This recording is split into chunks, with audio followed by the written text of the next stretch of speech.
Hello everyone, welcome back to the channel tax solutions. Fixed deposit में investment करना अब तक का सबसे सेफ ऑप्शन माना जाता है क्योंकि यहाँ पर लिक्विडिटी बहुत ज़्यादा है। आप जब भी चाहें अपना पैसा विड्रॉ कर सकते हैं। एफडी पर हमें जो भी इंटरेस्ट मिलता है उस पर बैंक्स 10% के हिसाब से टीडीएस काटते हैं और गवर्नमेंट को जमा करवाते हैं। टीडीएस का मतलब होता है कि वो आपकी इंटरेस्ट इनकम पर टैक्स काटते हैं इन एडवांस और उसे गवर्नमेंट को डिपॉजिट करवा देते हैं। आज की वीडियो में हम आपको ऐसे 5 तरीके बताएंगे जिन्हें यूज़ करके आप इस टीडीएस को कटने से बचा सकते हैं और अगर टीडीएस कट भी गया है तो उसे वापस कैसे क्लेम करेंगे। चलिए स्टार्ट करते हैं आज का वीडियो और जानते हैं कि एफडी इंटरेस्ट पर कटने वाले टीडीएस को आप कैसे सेव कर सकते हैं। सबसे पहले एफडी के रूल समझ लेते हैं कि एफडी पर टीडीएस क्यों काटा जाता है। In case of an individual, अगर आपकी इंटरेस्ट इनकम 40,000 रुपए से एक्सीड हो रही है तब आपकी इंटरेस्ट इनकम पर टीडीएस काटा जाता है 10% के रेट से। और in case of senior citizens, अगर आपकी इंटरेस्ट इनकम एक्सीड हो रही है 50,000 रुपीज से तो आपकी इंटरेस्ट इनकम पर टीडीएस काटा जाता है एट द रेट ऑफ 10%। अगर आपने पैन नहीं दिया हुआ है तो यही टीडीएस 20% के हिसाब से डिडक्ट किया जाता है। असेसमेंट ईयर 2021 से पहले तक ये अमाउंट 10,000 रुपए था। अगर आपकी इंटरेस्ट इनकम 10,000 रुपए से ज्यादा हो जाती थी तो उस पर टीडीएस काट लिया जाता था। लेकिन असेसमेंट ईयर 2021 से अमेंडमेंट हुआ और इस अमाउंट को 40,000 रुपए इन केस ऑफ इंडिविजुअल कर दिया गया और 50,000 रुपए in case of senior citizen. तो चलिए देखते हैं कि किस तरह से हम इस टीडीएस को बचा सकते हैं। How to save TDS on fixed deposits. सबसे पहला है कि हम फॉर्म 15G या 15H अपने बैंक में सबमिट कर सकते हैं। 15G फॉर्म होता है individuals below 60 years of age के लिए और 15H है सीनियर सिटीजन्स के लिए। इन दोनों ही फॉर्म्स को सबमिट करने की एक प्री कंडीशन है कि अगर आपकी इनकम, टोटल इनकम आपकी 2.5 लाख रुपए से कम है तभी आप ये फॉर्म्स बैंक में सबमिट कर सकते हैं। अगर आप ये फॉर्म बैंक में सबमिट कर देते हैं तो बैंक आपका टीडीएस नहीं काटेगा क्योंकि आपकी इनकम 2.5 लाख रुपए से कम की है तो उस पर कोई भी टैक्स नहीं बनता है। लेकिन अगर आपकी टोटल इनकम 2.5 लाख रुपए से ऊपर की है तब आपको ये फॉर्म्स बैंक में सबमिट नहीं करने हैं। तो ये एक मेथड था जिसके ज़रिए आप अपनी इंटरेस्ट इनकम पर टीडीएस को बचा सकते हैं। अगर आपकी इनकम 2.5 लाख रुपए से कम है तो आप 15G या 15H फॉर्म बैंक में सबमिट कर सकते हैं। इसके बाद जो दूसरा तरीका है जिससे आप अपने टीडीएस को कटने से बचा सकते हैं वो है distribution of FD investment. FD interest पर जो टीडीएस कटता है वो पैन बेसिस पे नहीं कटता है, वो बैंक बेसिस पर कटता है।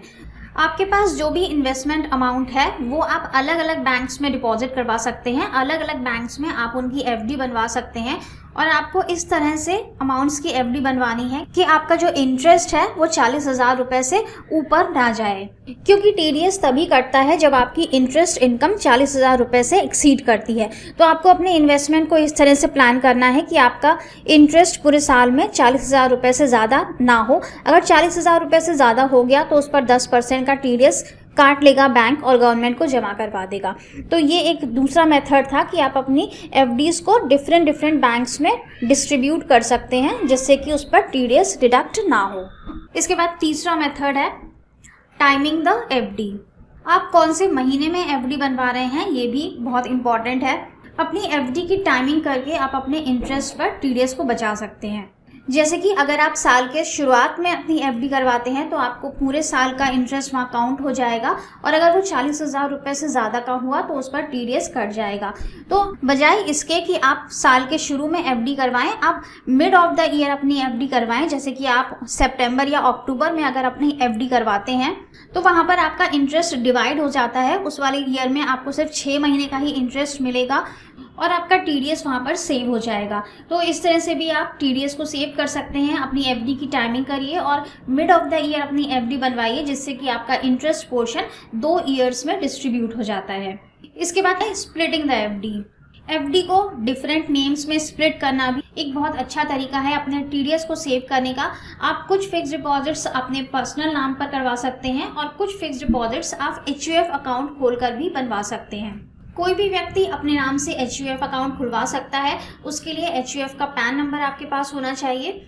जब हम HUF अकाउंट खुलवाते हैं तो उसे एक डिफरेंट आइडेंटिटी ट्रीट किया जाता है। और HUF अकाउंट के अंदर भी आपको अलग से 40,000 की लिमिट मिल जाती है। अगर आपके HUF अकाउंट में 40,000 के अंदर की इंटरेस्ट इनकम है तो TDS नहीं डिडक्ट होगा।